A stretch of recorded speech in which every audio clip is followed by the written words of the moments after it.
Elayana Desambu Telugu, Telugu Vallabunda, Telugu Kanda, Ellandrupula Nerga Basadi, Desabashalandu Telugu Lessa.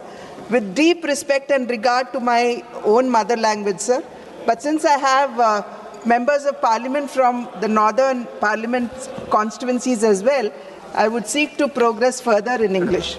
Sir, today I rise with great humility and responsibility, sir, not merely as a member of this august house, but also as the proud daughter of the state of Andhra Pradesh, echoing the voices of 5 crore people, including the farmers and women of my state.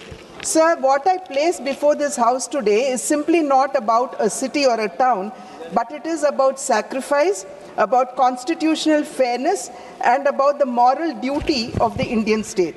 So when AP was bifurcated, or Andhra Pradesh was bifurcated in 2014, sir, leaving Hyderabad, the joint capital of the newly formed state of Telangana as well as the residual state of Andhra Pradesh needed a new administrative center. Amaravati, sir, keeping in mind its spiritual, its historical, as well as its religious significance in mind, was actually identified to be the capital of our state. Sir, Telangana began its journey with Hyderabad as a capital, sir, which was ready, functional, and globally recognized, but Andhra Pradesh did not have a capital, neither did it have a secretariat, an assembly, or administrative ecosystem. Sir, on the 8th of February 2014, sir, that should be considered a black day in the annals of Indian parliamentary history, because it was on that day, sir, that the doors were shut, the cameras were shut down, there was no healthy discussion, but yet a state was bifurcated on the floor of the house, sir. The people of Andhra Pradesh, the 5 crore people of Andhra Pradesh, they accepted the loss peacefully and constitutionally, keeping the nation's interest in mind. That quiet dignity, sir, laid the emotional foundation for our capital, Amaravati. There were 3 states, sir. I would like to remind the House that in the year 2000, when one of the greatest statesmen of our country, Shri Atal Bihari Vajpayee ji, was the Prime Minister of our country, 3 states were formed, sir: Jharkhand, Chhattisgarh, and Uttarakhand. And all of them, sir, they did get as their hereditary a capital, or for that matter, an area was identified to be the capital of the state. But Andhra was subjected to deep humiliation, and this was probably the first state in the entire history, sir, where a state was created with a residual state was left, sir, with no capital at all. Sir, there was absolutely no coercion, and just one call by the center, sir, it had seen 29,000 farmers come forward to contribute, or rather give up 34,000 hectares of 34,000 acres of fertile land, sir, for construction of capital Amaravati. Therefore, Amaravati, sir, is not a mere transaction, but it is a social covenant. And today, probably that is why Amaravati will be remembered in history, sir, as India's first people capital, built not by coercion, but built by belief, sir. Sir, when the Honorable Prime Minister, Shri Narendra Modi ji, was in Andhra Pradesh and he laid the foundation stone for Amaravati in 2015, that was a moment of reassurance to a wounded state. Sir, it was an assurance from the nation directly to the state of Andhra Pradesh. In 1953, sir, the state of Andhra Pradesh was formed based on linguistic identity. Fighting discrimination against the Teluguites in the then Madras presidency, there was a demand for a creation of a special linguistic-based state, sir. And it was late Shri Potti Sri Ramal Garu's sacrifice, sir, which led to his death and had also led to the formation of the state. Sir, it should be remembered here today that sacrifice, it had laid the moral and emotional foundation of the state of Andhra Pradesh. However, sir, the bifurcation that had happened on 18th of February 2014, the bifurcation was not against any kind of injustice to the other part of the state, but was driven by sheer and pure political gains by the then Congress-led UPA government, sir.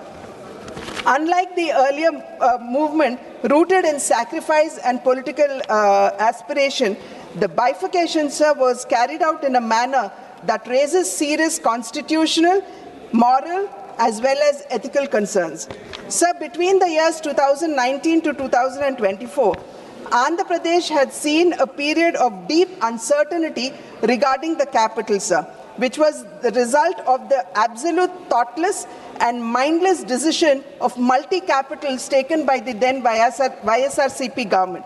Sir, despite the then LOP in the state of Andhra Pradesh, on the floor of the assembly, accepting to the establishment of Amaravati as the capital, and despite him reiterating that if not 34,000 acres, 50,000 acres should be taken to create a futuristic, wonderful, beautiful capital for the state of Andhra Pradesh, it was he who changed his words, sir, and brought onto the scene the multi-capitals with the stated objectives of decentralized development. So my question here would be, would simply the establishment of a capital bring in the much needed development to a state? So we know fairly well that for the development of a state, we need to instill confidence in investors, we need to welcome investments, and we also need to ensure that the required logistical and infrastructural needs are actually put in place. However, sir, what we saw in the previous 5 years rule of YSRCP was simply a depletion of all of this, and the entire machinery of YSRCP was deemed or steeped in land and in sand as well as liquor mafia, sir. Sir, most painfully, those who had sacrificed the land were left with, sir, just another 5-6 minutes, sir. No, please. Sir, the farmers, sir, they agitated for over 1,600 days, sir. It included both men and women, and the humiliation that they were subjugated to has been mentioned by my colleagues, sir. Cases were filed against them under the SC Atrocity Act. Women were actually, pregnant women were pulled out, they were kicked in the stomach, sir, and the annadatas or the farmers, sir, they were handcuffed, and there were many, all of them have been outlined by them, sir. But here, sir, as a woman member of this house, I say with great restraint and responsibility that when peaceful women protesters are met with force, democracy must pause and must introspect. Sir, there is no specific mention of a capital in the Constitution, sir, but under Article 239AA, dealing with Delhi, sir, there was a mention. But however, sir, the reorganization bill speaks through Section 5 and Section 6 of the Andhra Pradesh Reorganization Act 2014 that was passed by this House. It speaks about the capital, sir. And therefore, sir, if there has to be any change in the capital, it will and must have to come back to the Parliament for its, just 2 minutes, sir. It must come back to the House for its ratification. So furthermore, the central government, sir, despite it not being part of it, the central government had provided its entire support to the capital, sir. It could be the 1,500 crores that it gave for the development of infrastructure in the CRDA. It could be the 20,000 crores for the outer ring road, the 29,000 crores for connecting Rayalaseema Anantapuram with Amaravati, sir. Polavaram being given the national project status, where the 7 mandals which were residually left behind in Telangana were again brought back to Andhra Pradesh. Otherwise, Polavaram dream would not have been realized. It could also be the support, sir. I was listening to Manikam Thakurji, and he was mentioning that there's no support being given to the capital Amaravati. So may I remind my honorable colleagues, sir, that through HUDCO, 11,400 crores have been given, and again, along with the World Bank, the center has also given 15,000 crores for the capital, sir. Special category status was never made part of the bill, even by the UPA government at that point of a time. But the present government, sir, the NDA government at the center, has been giving its full support, sir. Sir, in conclusion, since paucity of time, you've been reminding me that my time is over. Sir, Andhra Pradesh, sir, today is,